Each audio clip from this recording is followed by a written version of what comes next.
I Am the Sun by Alyce Chime. Destined Lore, Book 1.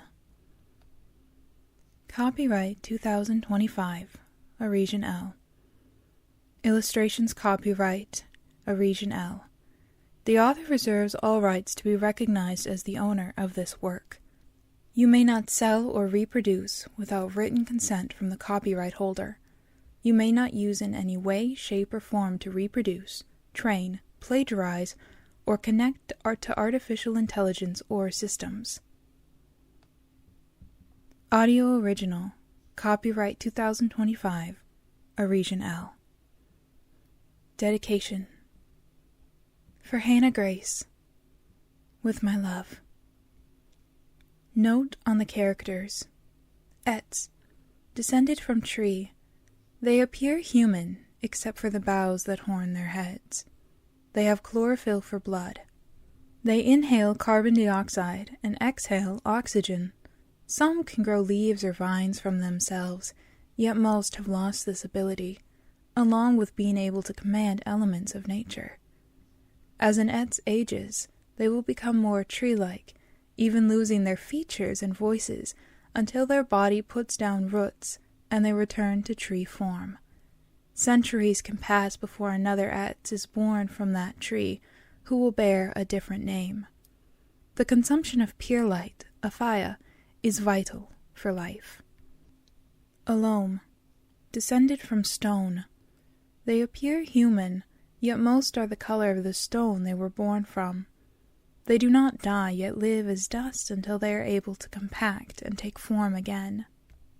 Most remember their name, and will resume their previous identity when given new life. Yahalome, or diamonds, are alone born with the potential to become diamonds under tremendous pressure. If conditions are not right, alone will shatter instead of shedding their previous color and taking on the rainbow-hued Yahalome body. The consumption of Aphaya is vital for life. Aphaya and the Ion Trees. Ion trees gather light and vital energy from earth and sky, transforming it into star-like fruits that grow and glow when ripe. Aphaya is made from ions and other light sources depending on the type being made. It can be any color, liquid or solid, and glows softly. It is energizing and enriching for those who consume it, vital as water. Drinking and tea is highly recommended. Preface. Once, the divine walked amongst us. The stones were in awe of their radiant creator, and leapt from where they rested, running after the light with their legs of jade and granite and diamond. The divine slept under trees and laid in deep, grassy places. The trees had no wish to lose the glorious song pouring from the divine's lips, so they pulled up their roots and bent down their boughs to follow. The divine saw the determination and resilience of the two, and knew that they were Tov, good. The divine granted the trees a new name, Ets. Giving them blood of chlorophyll and lungs of green, they were allowed to walk and sing as they so desired, eating the fruit of the Ion trees.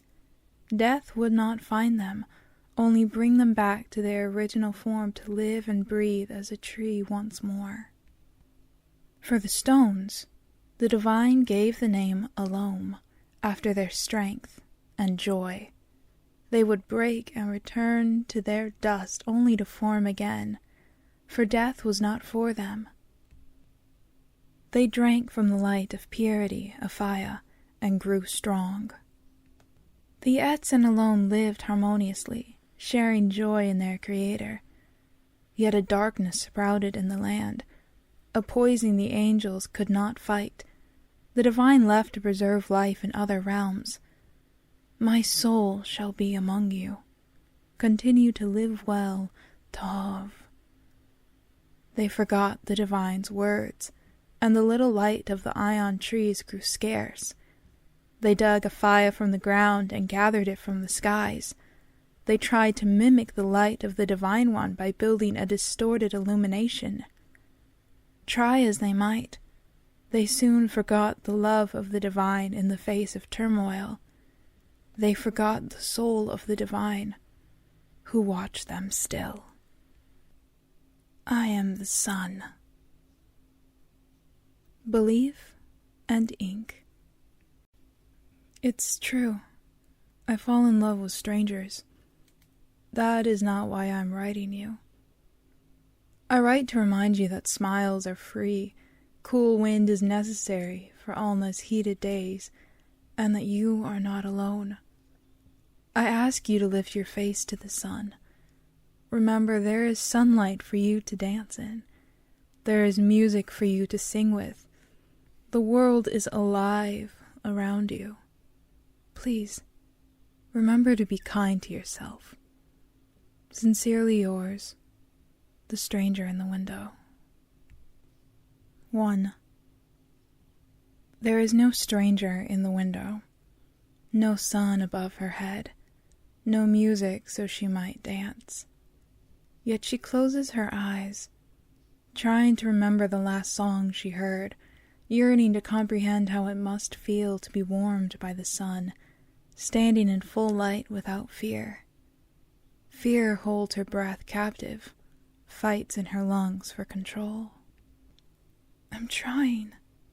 Alyce signs, her hand speaking the words her vocal cords cannot say to the silent gardens. Still draped by the dewy blue of night, the letter crumples in her fist. A betraying tear falls from her dark cheek. For the first time, since her flight through the dark streets and war-torn cities, she allows it.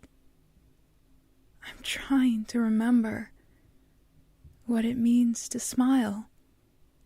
Her hands cast shadows over her body with their words, their cry. Her crystalline tear lands with a quiet spat, swallowed by the earth. Alyce leaves the gardens before the roots take form. How are you feeling today, Miss Chime? A familiar voice breaks her thoughts. Alyce startles, busy rubbing ink smudges between her fingers.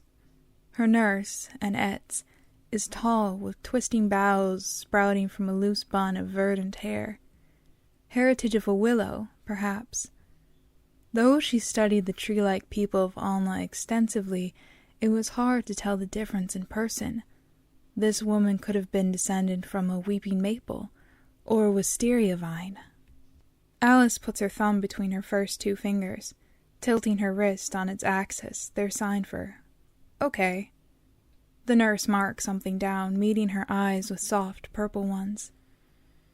Let's have a look at those wounds. It's routine now, pulling off her shift, redressing the burns extending from her shoulders with gauzy strips of cotton, then attending to the broken ribs on her right torso. Each breath is sharp, pain-filled and tedious. Alyce fumbles for paper and ink as they finish, lifting the page with shaky hands. Who writes the letters? Her nurse reads her hurried scrawl, brushing a tendril of slender leaves from her brow. I'm not entirely sure. It seems like everyone around here gets one. No, she laughs, reading Alyce's quick words. They are not the same, from my understanding. I've never received one, though. She checks Alyce's weight, temperature, blood pressure, before leaving her alone in the dim lights of her room. The new electric lights, compliments of the Sun King, put her on edge. Their frequency is rigid, disformed and near angry. She flinches, reaching for the switch, the movement of her thumb leaving her in semi-darkness. Little relief the darkness gives. She sighs, the letter's sharp edges poking into her skin when she rolls slightly, another agony, not being able to sleep on her side. I ask you to lift your face to the sun. The words are a song, a hymn. When was the last time she sang, spoke? Alyce can remember speaking, sound striking off her tongue, but she cannot remember the last word she said, before the war started. or after it ended. Alyce does not hide her curiosity when the second letter arrives, tucked under her breakfast bowl 12 days later. Already the first bare signs of wear, folded and refolded and the ink traced uncountable times. She tugs it free, letting it sit in her hands like a promise, a love song to her own heart.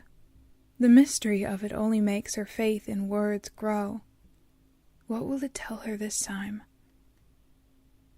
Are you enjoying the letters? Alyce straightens, looking up through sooty lashes at her golden nurse. Bows curl around his ears like ram horns, poking through golden curls thick with bark.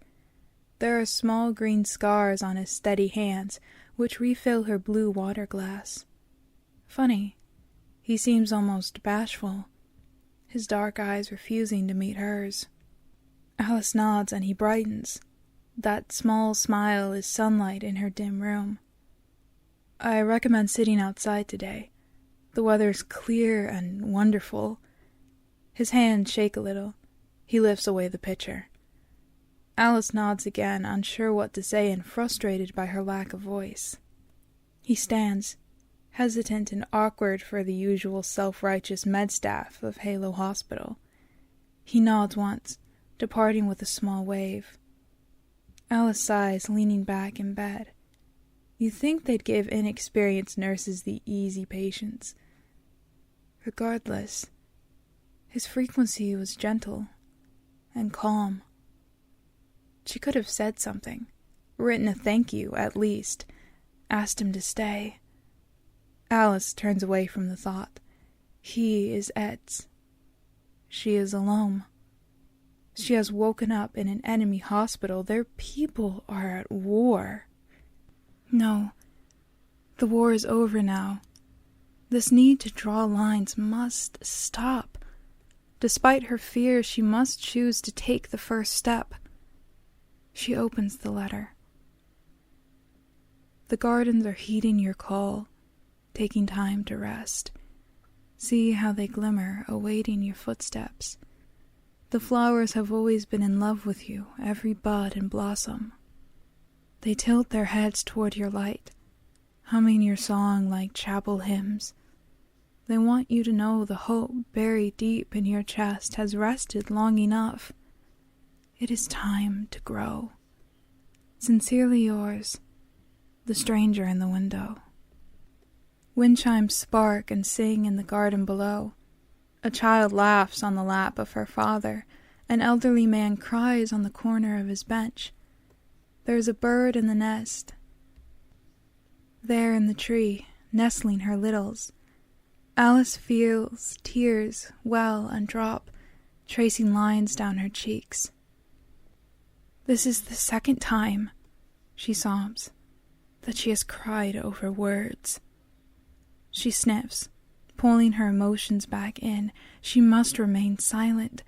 She must protect herself, especially here amid the watchful eyes of Alna's green-blooded Etz.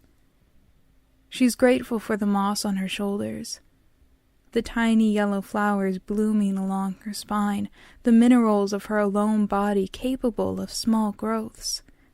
She's tangled roots in her hair, prays they resemble the horn-like boughs of the Etz.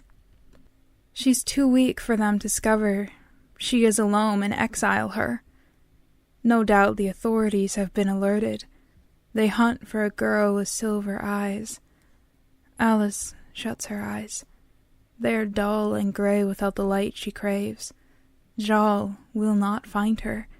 He didn't search for her before. Surely now is no different.